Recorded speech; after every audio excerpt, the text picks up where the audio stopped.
Brian Michael Bendis. Anyone in the comic book fandom will kind of have heard this name at some point or another. He is a figure of controversy and person who's had his hands and written more characters from DC and Marvel, DC most recently, than some could ever hope to dream of. For many years, he was the Marvel writer in many ways that Jeff Johns is seen as the DC writer sometimes. Bendis really was, for a period, the guy, one of the architects of modern Marvel and how we've kind of got to that era. And now he's starting a new era at DC. So a lot of people have opinions on Bendis, and he's kind of a divisive figure, as I mentioned. But joining me today is someone who's going to try and peel back the layers of the controversy around this guy and try and just understand him as a writer and what we like and dislike of those writings. So joining me today is my good friend, who I haven't had on in any sort of podcast form for a while, but happy to have him here with today, Al. How are you, man? I'm great. How are you? Very, very good. So, Bendis, I guess just general thoughts on the guy. I think he's he's written a lot of stuff. So, people always have, bad things to say about, specific writers. There's the Jeff Johns haters, and now there's the Bendis haters. But, he's written a lot of good stuff. And, there might be, a few mediocre stuff or stuff that's not memorable. But I think, people should give the guy a break. Mm-hmm. For me, my first big exposure to Bendis, and I think like the world at large's first big exposure to Bendis, is the Ultimate Spider-Man comics that he did. Oh yeah, me too. It's just I remember not my earliest memories as a comic fan. For anyone who spent like any 5 seconds on this channel looking at my Twitter is, gee howdy, I like Spider-Man. And Spider-Man issues I distinctly remember were among my first, like, when I would go to like shopping malls with my mom or whatever else. I think that's what they're called in the US. I'm trying to like talk the US lingo. I would just sit in the aisles with like Spider-Man comics and just read them in my Rip Spider-Man onesie. When I was 4, and now I still wear Spider-Man costumes, and I'm 20. So it's a character that's impacted me a lot. But I remember the first time I really started getting into, not just as, oh, this is a character I like, who I watch cartoons and read comics, but as a character, is taking out old school library reprints of the Ultimate Spider-Man trades by Bendis. And I can't stress enough how formative they were for not only my appreciation of comics, but just my appreciation of fiction, and just being able to see character at the forefront, seeing characters interact with each other and bounce off each other, and just the journey of this kid who was like older than I was at the time when I'm reading, but then when I was kept reading it, I eventually became his age, and then now I'm older than 1610 Peter Parker ever was. But it's just that kind of bond I have with that character that would shape me, and I have to thank Bendis for that. So how about you? What was your like big Bendis take, I guess, from your interactions with it? Well, my first thing was Ultimate Spider-Man as well. I specifically remember getting it in trade like a long time ago. It was when Spider-Man 2 came out, so it was like 2004. And there's this retailer called Target in the U.S. I'm sure you've heard of it. And at the time, they were selling like comics related to the movie. So they're all Doc Ock comics. So every like week or something, I would buy. Well, I wouldn't buy it. I'd just ask my mom or dad. I was like, "Oh, can I get this?" And of course, one of them happened to be the first appearance of Ultimate Doc Ock, and that was like my first exposure to Bendis. Even though at the time I didn't like pay attention to the writer, I was just like looking at the pictures. But it was that specific story that kind of got me into comics in general. So that was the first one, and then the second one was the Venom story, because there's the video game that was based off the Venom story, and I played the video game first. And so I was at like a bookstore, and then I saw that comic. I was like, this looks really familiar. I've seen this somewhere, and I realized it was from the video game, and then I bought it, and that's when I really like got into Bendis's work, and I just kind of kept going from there. Yeah, I feel like that's a lot of people's stories behind him. And I feel like it's something, especially with like the negative discourse online, I feel like a lot of people don't really appreciate that in many recent years, kind of people's opinions on Ultimate Spider-Man have like soured compared to when it was like the most fastest selling Marvel book at the time when it first dropped. And I feel like people underestimate just how good and kind of, because consistency in comics is a tricky thing. No matter Mm-hmm. how good the writer is, being able to write 100 straight issues, over 100 straight issues of any title, not every single one's going to be a masterpiece. Exactly. But making everyone consistently enjoyable, or even being able to have like an arc that even if you didn't like that issue, you'll read the next one, and then that once you have the answers at the end of that, you'll be able to look back at that and like say, oh, I enjoyed it as a whole. And I feel that's one of the things I remember Bendis most for, and Bendis still to this day, with his Man of Steel series that he did with the Superman comics, is that he's very much the definition of trade waiting, but also you can enjoy the issue by issue, Mm, even if it's a little bit infuriating how there's always a cliffhanger and you want instant answers yeah. now, like give me it now, the full Yeah. story. Well, he does have that format. Like there might be one issue where it takes place in present time, then the next issue might take place like 6 months before or something like that. Like like his Daredevil run and his recent Young Justice. It's always like a little time jump or going backwards. So I can kind of see how it's a little infuriating when you're reading with single issues every month, but when you read it in trade, you're just like, oh, okay, that's how the story goes. And I think that's what led to kind of this like sensational because Bendis' writing style is very easy for people to throw hissy fits over. Mm-hmm. Let me just throw that out there. I'm not trying to be. Maybe I am trying to be a little bit mean because I don't know. It's late and I'm off the kilter. But I feel like people, especially now, maybe more so than they've always been, want instant answers. Whenever something's thrown their way, like a twist that is intentionally meant to make, like, those like Silver Age Superman covers where Mm-hmm. like they a cover and it would be completely different than what's actually in the issue, but it was meant to grab your attention. It was meant to say, what the hell, how is this, how Yeah. what this is Jimmy Yeah. Olsen's an octopus.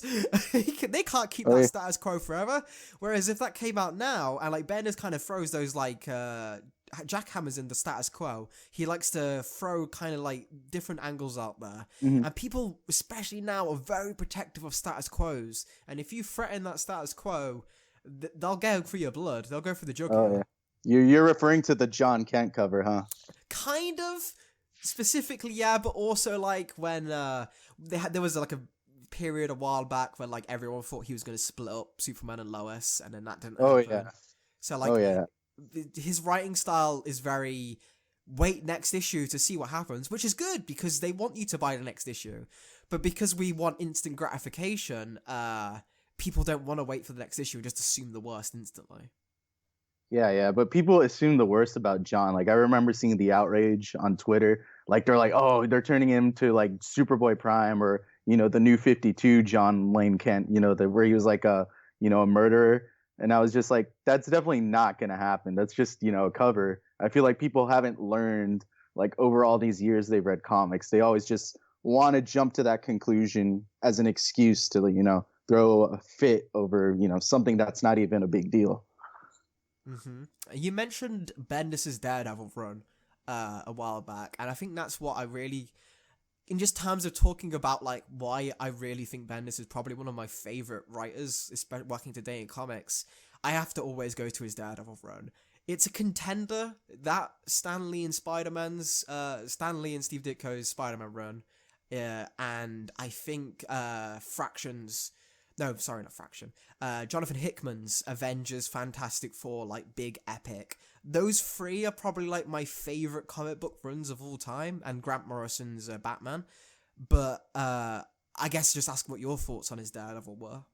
Well, I read it like when season 3 came out because before then I only read the Frank Miller run and then the Mark Waid run. But for some reason I never bothered reading the Bendis run until now. So like I've heard nothing but good things about it. So I was just like, okay, let's see if they're true. So I got all the trades on Comixology. It was cheap because they do the discounts once the Netflix show comes out. So I read it and I was, really amazed. I was just like, wow, this is like what people have been talking about all these years.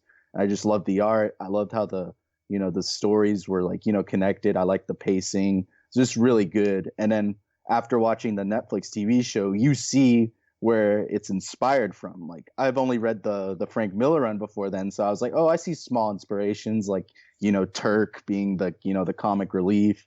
But then when you read the Bendis run, you're just like, wow, this is like, you can tell the show just really looked at that run and then just made it their own. So it's a really special run, and I feel like there's no one on this planet who's read it and hates it because it's just that good. Well, I think you can probably find someone. There's a lot of Good. contrarians out Well, there. there might be a Frank Miller or a Kevin Smith fan who's like, "Oh, I like Kevin Smith's run better," or something like that. But it's Yeah. very rare. I feel like. No, I get ya. And especially for the adaptation point, I think is something key. Is I feel like Bendis writes, and he kind of championed this. Whenever you see someone take an adaptation of Spider-Man post like 2005, it's always, or even just 2002, it's always based off Ultimate. Hmm. Whenever someone does Daredevil, it's based off Frank Miller, but the tone and the pacing, like you said, is very, and especially the style, very Bendis. His work, especially of like Avengers, Joss Whedon kind of gone for that like new Avengers vibe when everyone's kind of more antagonistic to each other.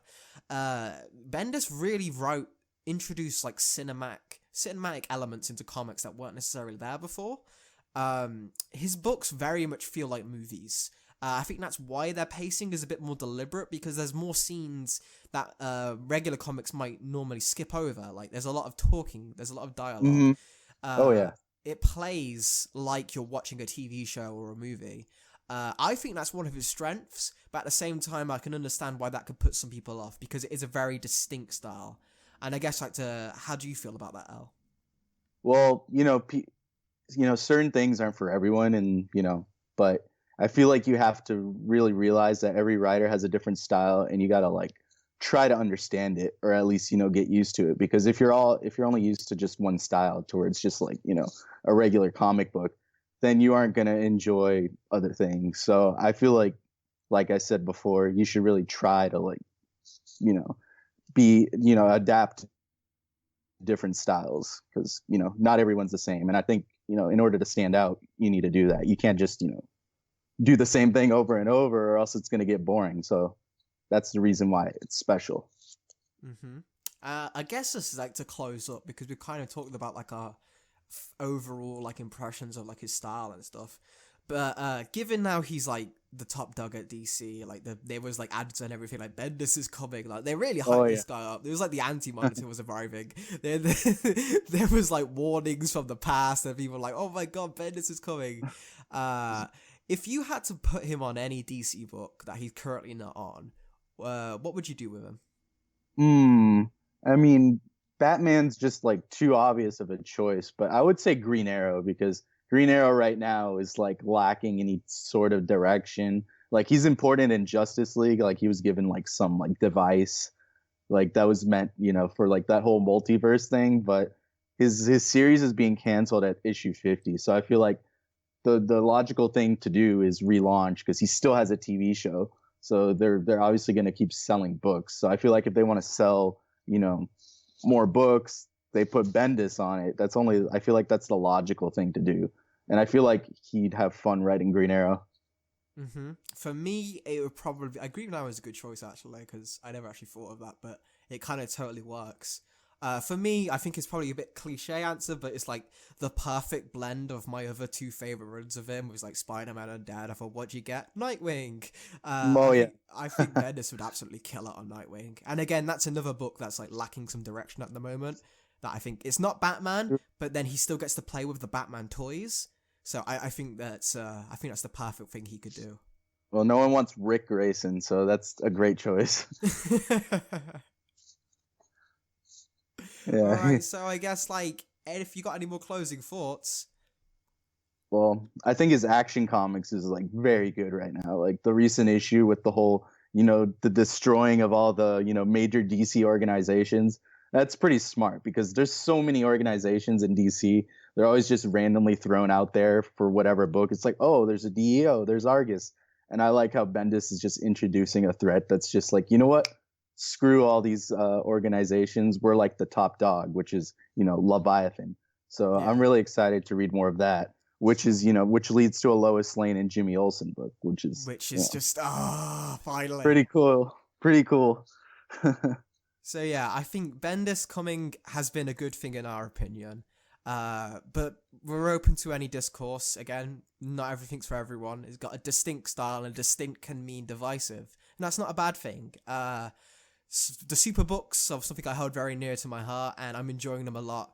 And if you'd like to see me and Al talk more about what's happening currently, like specifically, just let us know and we'll do something like that. But for now, Al, it's been an absolute pleasure having you on for this. Oh, thank you so much. It was a pleasure. So I guess, as always, we hope you enjoyed, and take it easy, folks.